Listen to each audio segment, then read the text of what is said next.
Bueno, vamos a entrar de lleno en esta actualización clínica, que es clave. Hoy vamos a desglosar la influenza, pero con la mirada de un médico general en Chile. Pensemos en esto como una revisión de alto impacto, totalmente enfocada en la práctica diaria y, claro, en reforzar la preparación para el EUNECOM.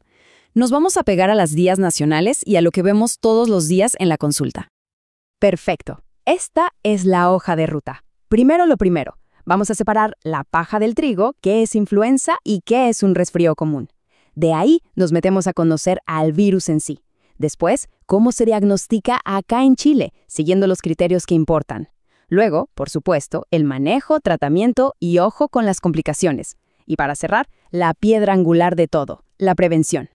Arranquemos entonces con algo que parece básico pero es fundamental. Miren, diferenciar una influenza de un resfriado común no es un detalle menor, para nada. Es una distinción clínica que de verdad puede marcar la diferencia entre un cuadro leve y uno que se complica gravemente, sobre todo en nuestros pacientes más vulnerables. Y de hecho, la propia definición que se usa en Chile ya nos pone en alerta. La plantea como algo mucho más serio. O sea, no estamos hablando de un simple resfriado fuerte. Estamos frente a un patógeno que tiene el potencial de causar estragos, porque no solo afecta a nariz y garganta, sino que puede bajar a los pulmones, y ahí es donde se pone la cosa seria. A ver, esta tabla es oro puro. Fíjense qué claro queda todo. Los puntos clave para diferenciar están acá. El inicio, ¡pum!, súbito, en cosa de horas. Y la intensidad de los síntomas generales. No es una fiebrecita, es fiebre alta. No es un me duele un poco el cuerpo, son mialgias intensas, de esas que te dejan en cama. Y la fatiga, una fatiga extrema. Esas son las banderas rojas que nos tienen que gritar, piensa en influenza. Ok, ya sabemos distinguirla clínicamente. Ahora, vamos a meternos un poco con el malo de la película, el virus. Entender su virología no es solo para el examen, es clave para entender por qué la campaña de vacunación es anual y por qué siempre está latente el fantasma de una pandemia.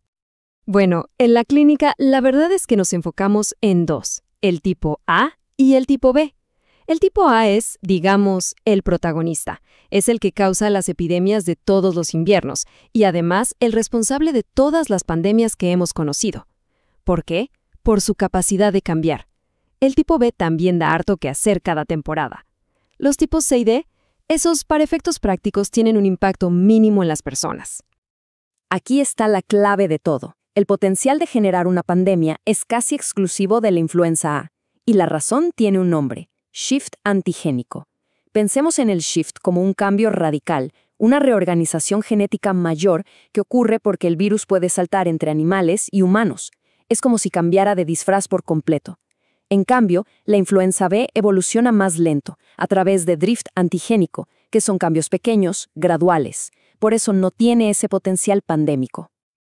Muy bien, dejemos la virología y volvamos a la consulta. ¿Cómo hacemos el diagnóstico en el día a día, apegados a lo que nos dicen las guías del MinSal? Esto es pregunta de UNACOM y pan de cada día en el invierno.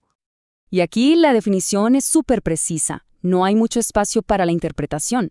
Para un adulto, la guía MinSal del 2014 es clara. Fiebre sobre 38,5 grados axilar más tos.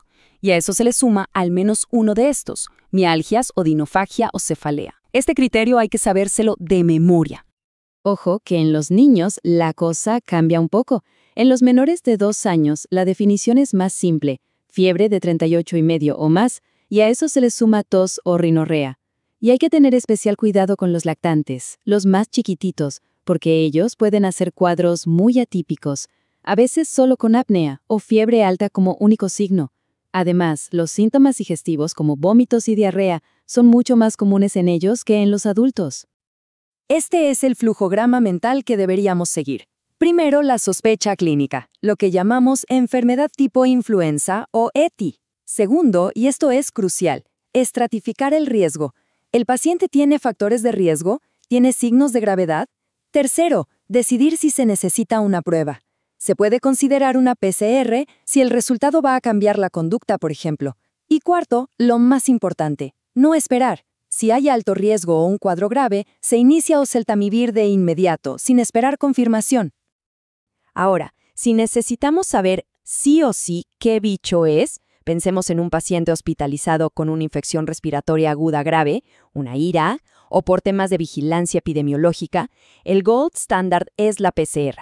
En Chile se usa mucho la inmunofluorescencia, es verdad, pero hay que tener súper claro que una inmunofluorescencia negativa, sobre todo en pleno invierno, no nos descarta una influenza. Perfecto, ya tenemos el diagnóstico o al menos una sospecha muy alta. La pregunta ahora es, ¿qué hacemos? Vamos a revisar desde el manejo de soporte, que es para la mayoría, hasta cuándo usar antivirales y qué complicaciones hay que tener en la mira. Recordemos que la influenza no es solo un cuadro respiratorio, es sistémica.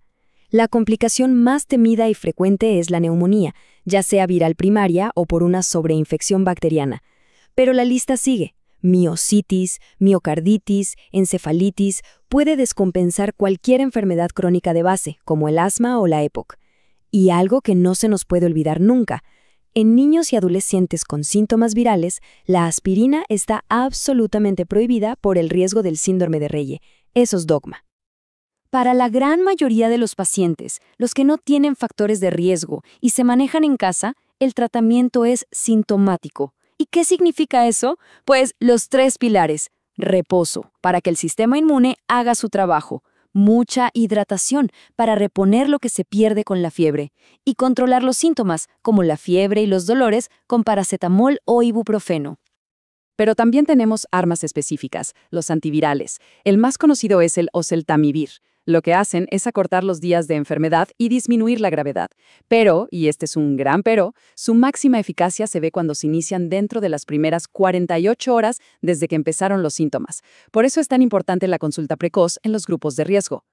Y siguiendo las guías chilenas, el oseltamivir es el antiviral de elección. La indicación es clara. Todo paciente hospitalizado con influenza lo recibe. Y también se debe considerar en pacientes ambulatorios, pero no en cualquiera. En aquellos que tienen factores de riesgo de hacer una enfermedad grave. Y de nuevo, idealmente si consultan dentro de esa ventana de 48 horas. Esto nos deja pensando. Si el tratamiento es efectivo, pero tiene sus limitaciones, sobre todo de tiempo, ¿cuál es realmente la intervención de mayor impacto que tenemos para controlar la influenza a nivel de toda la población? Bueno, la respuesta a esa pregunta es, por lejos, nuestra estrategia más potente, la prevención. Y cuando hablamos de prevención de influenza, la vacunación anual es la reina. No hay discusión. Es la medida más importante y costo efectiva que existe para evitar la enfermedad grave y sus complicaciones. Es fundamental para los grupos de riesgo, por supuesto, pero también para sus familiares, sus cuidadores y, sin duda, para todo el personal de salud. Un punto importante, la protección de la vacuna no es instantánea.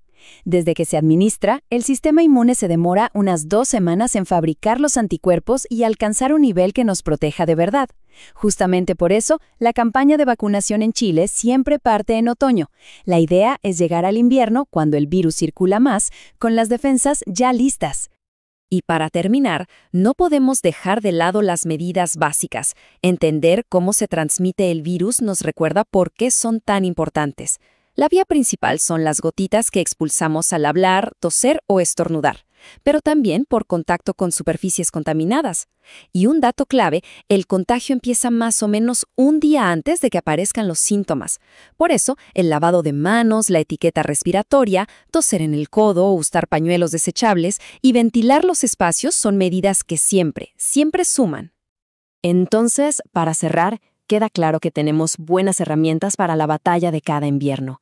Pero el virus no descansa, está siempre cambiando, mutando. Y eso nos deja con una pregunta final, que va más allá de la consulta. Como sistema de salud, como país, ¿estamos realmente preparados para la próxima gran amenaza? ¿Para esa nueva cepa de influenza con potencial pandémico que inevitablemente va a llegar? Una reflexión que sin duda nos llevamos para la casa.